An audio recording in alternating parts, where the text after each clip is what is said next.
ہو گیا کہ اب اس جائیداد کو جو چھوڑا نہیں سکتا، یہ قانون ہے 1963 کا،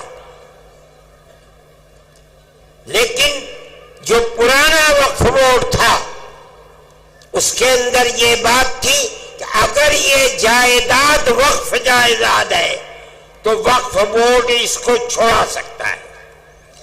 میری اور آپ کی اگر اپنی جائیداد ہے اور آدمی 50 سال سے 60 سال سے اس میں رہ رہا ہے، ہم اس کو نہیں چھوڑا سکتے، لیکن اگر وہ جائیداد وقف جائیداد ہے اور اس جائیداد پر کسی نے قبضہ 50 سال سے 60 سال سے کر رکھا ہے، وقف بورڈ کو یہ اختیار حاصل ہے، کورٹ میں جائے اس کو چھوڑنا پڑے گا۔ کیوں؟ یہ وقف جائیداد ہے۔ آج یہ قانون کہتا ہے کہ ہم اس نئے قانون کے اندر دفعہ 107 کو ختم کرتے ہیں اور کہا جا رہا ہے کہ ہم یہ لا رہے ہیں اوقاف کی حفاظت کے لیے۔ ایسا جھوٹ بولا جا رہا ہے، یعنی اگر وقف مقبرے کے اوپر، مان لیجئے مسجد کے اوپر، پنجاب میں مسجدوں کے اندر لوگ رہتے ہیں، مسلمان چلے گئے، اس قانون کے اعتبار سے اگر وقف بورڈ جائے اور جا کر یہ کہے کہ اس مسجد کو خالی کرو، پرانا وقف قانون کہتا ہے خالی کرنا پڑے گا، لیکن یہ کہتا ہے کوئی ضرورت نہیں ہے، اس نے ہمارے وقف کو کھا لیا۔ اور آگے چلیے، دفعہ 108 میں کوئی پاکستان چلا گیا، اس کی جائیداد فوراً کسٹوڈین نے اپنے قبضے میں کر لی۔ آپ لوگ بھی جانتے ہوں گے، جو لوگ گئے ہیں ان کی جائیدادیں کسٹوڈین میں چلی گئی، لیکن اگر وہ وقف کر کے گیا ہے تو وہ وقف کسٹوڈین میں نہیں جائے گا۔ قانون آج تک یہی ہے۔ اب آپ سنیے، یہ ترمیمی بل کہتا ہے کہ ہم دفعہ 108 کی پرانی وقف بورڈ کو ختم کر دیں گے۔ کیا مطلب ہے؟ ساری ان کی دی ہوئی مسجدیں، جائیدادیں، اگر آج تک ان کے اوپر کسٹوڈین کا قبضہ نہیں ہے، اس ترمیمی بل کے آنے کے بعد سب کسٹوڈین قبضہ کر لے گی، چاہے وہ مسجد ہو چاہے قبرستان ہو۔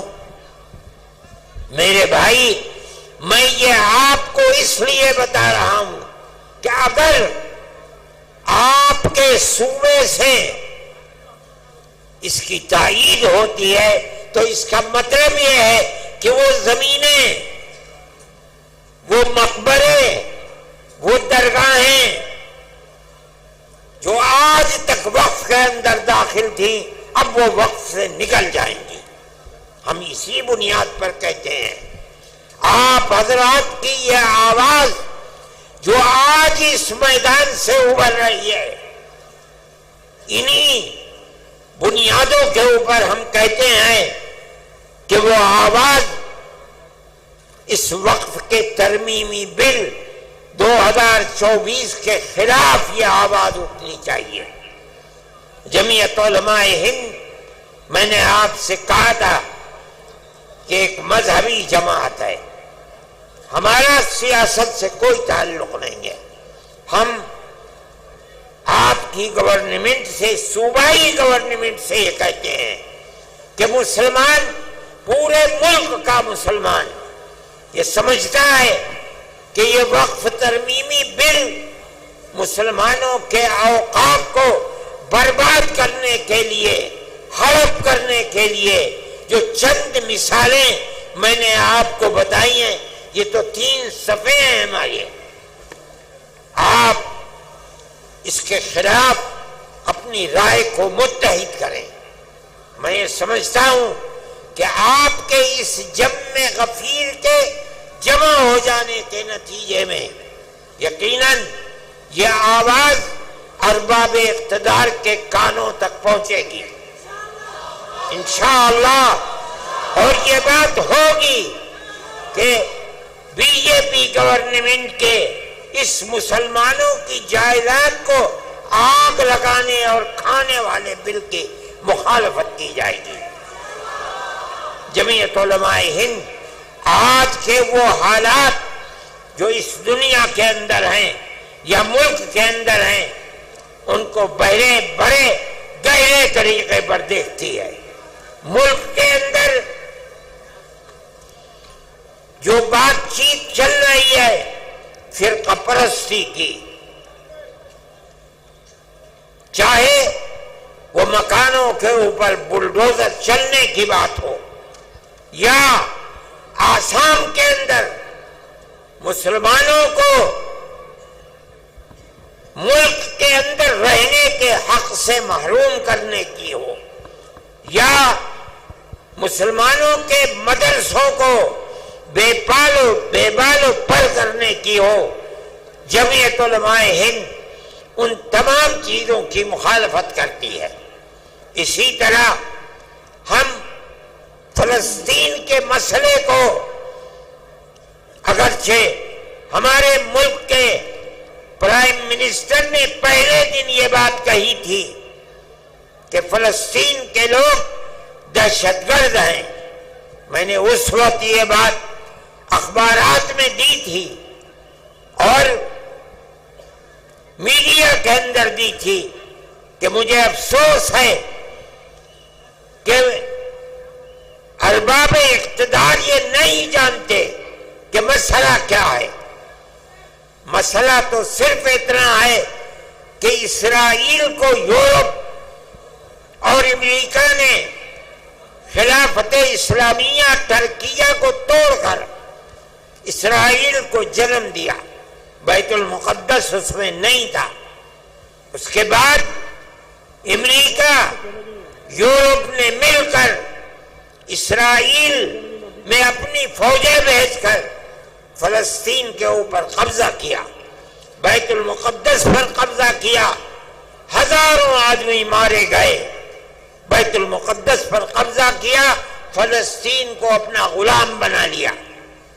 اس کے بعد پھر شام کے اوپر حملہ کیا اور گولان کی پہاڑیوں پر قبضہ کر کے یہودیوں کی بستیاں بسا دیں۔ اگر یہ کہتے ہو کہ فلسطینی دہشت گرد ہیں، آزادی کی لڑائی نہیں ہے، تو ماننا پڑے گا کہ جواہر لال نہرو جنہوں نے یہاں آزادی کی لڑائی لڑی ہے وہ بھی دہشت گرد تھے۔ نعرہ تکبیر! یہ ماننا پڑے گا گاندھی جی دہشت گرد تھے، ابوالکلام آزاد دہشت گرد تھے۔ اس کا مطلب ہے کہ تم کچھ نہیں جانتے۔ ان کا موقف بدلا، اب وہ یہ کہتے ہیں کہ ہم فلسطینیوں کے ساتھ ہیں۔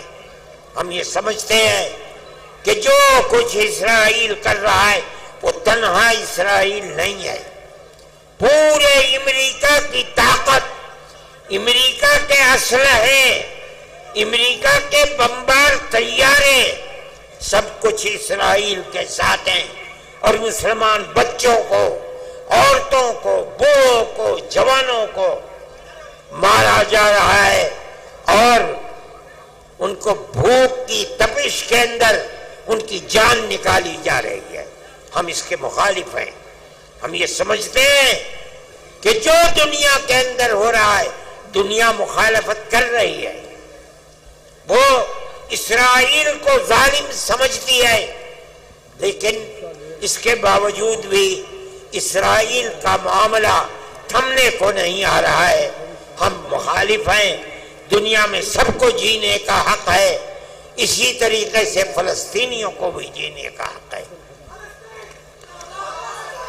دوسری بات، ہم یہ بات کہتے ہیں کہ ملک کا دستور جمعیت علماء کے لوگوں کا بنایا ہوا دستور ہے۔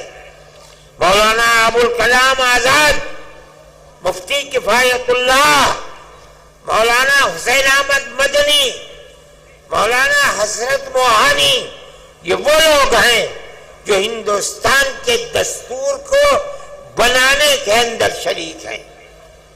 اس لیے کہ جیسے جیسے ملک کی آزادی قریب آتی تھی جمعیت علماء بار بار کہتی چلتی تھی ہم سے وعدہ کرو کہ ملک جب آزاد ہوگا تو ملک کا دستور سیکولر دستور ہوگا.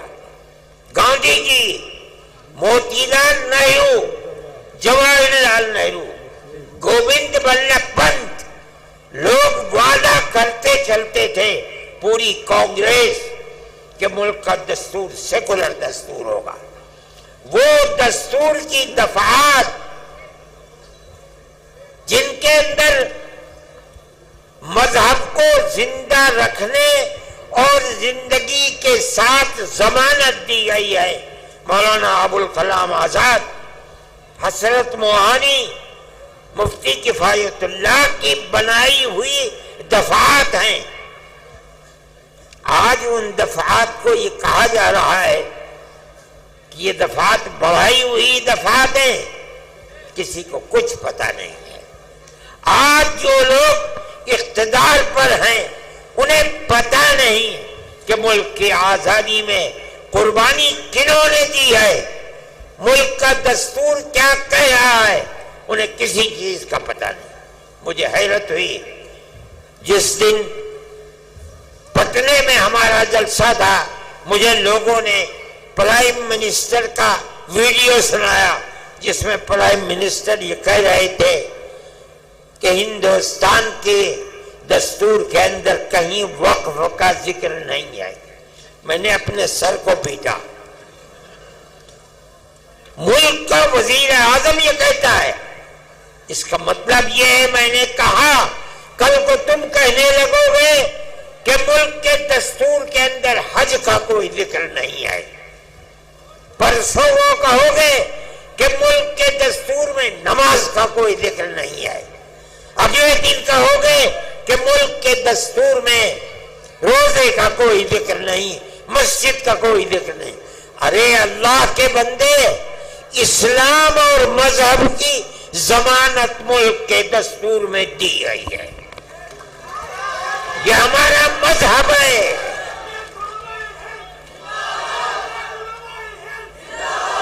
مگر میں کیا کہوں، میری سمجھ میں نہیں آتا کہ آج جو لوگ اقتدار کی کرسی پر بیٹھے ہیں انہیں مذہب ہی کا نام نہیں آتا، نہ وہ کچھ جانتے ہیں.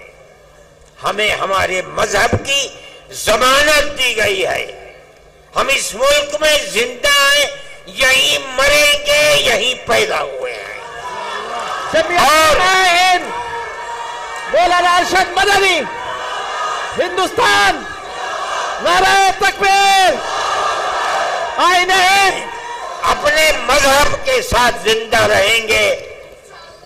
ہمارا ایمان ہے، ہمارا مذہب مرنے والا مذہب نہیں ہے. جنہوں نے ہمارے مذہب کو مارنے کے لیے اپنے تیر و تفنگ چلائے ہیں وہ خود مٹ گئے مذہب اسلام سے.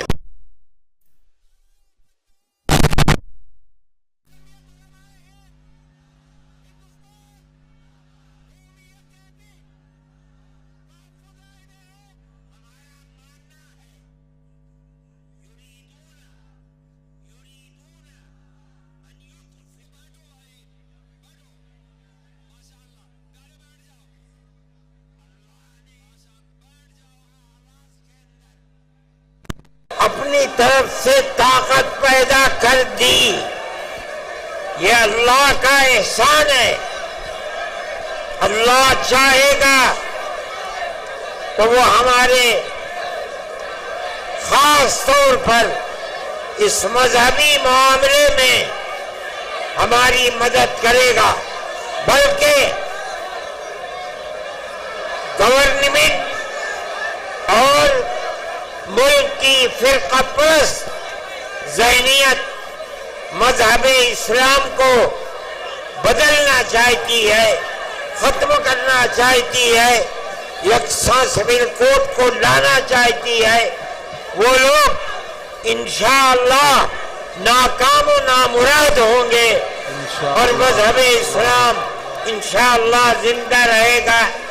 میں آپ سب کا اور جن لوگوں نے اس اجلاس کے لیے دامیں درہمیں سخنے مدد کی ہے، میں ان سب کا اور انتظامیہ پولیس والوں کا، ارباب سیاست کا جو یہاں ہیں، میں اپنے دل کی گہرائیوں سے ان سب کا شکریہ ادا کرتا ہوں۔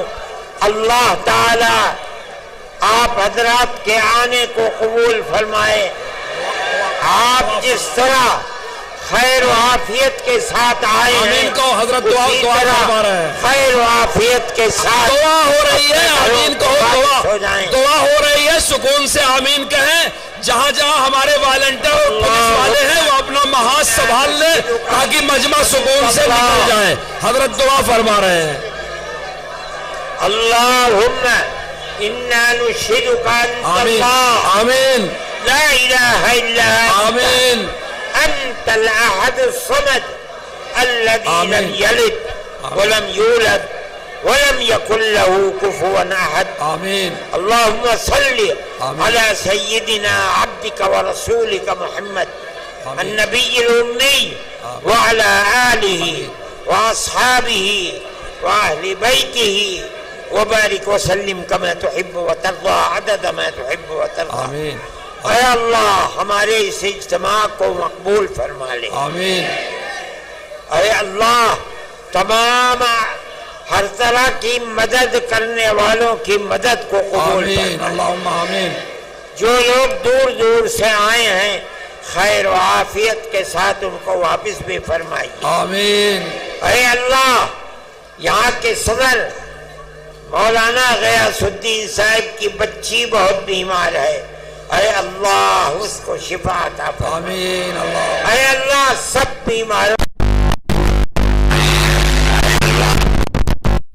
سب کے لیے ہم یہاں جمع ہوئے ہیں، ہمیں اپنے اس پاکیزہ مقصد میں کامیابی عطا فرما۔ اللہم آمین اے اللہ ہمارے دین و ایمان کی حفاظت فرما، آمین ہمیں شرور و فتن سے محفوظ و محمود۔ آمین اے اللہ ہمارے ملک میں امن و امان کو قائم فرما، آمین ہندو مسلمان اور سب بسنے والوں کے دلوں میں ایک دوسرے کی محبت پیدا فرما، آمین ایک دوسرے کے سکھ درد میں شریک بنا۔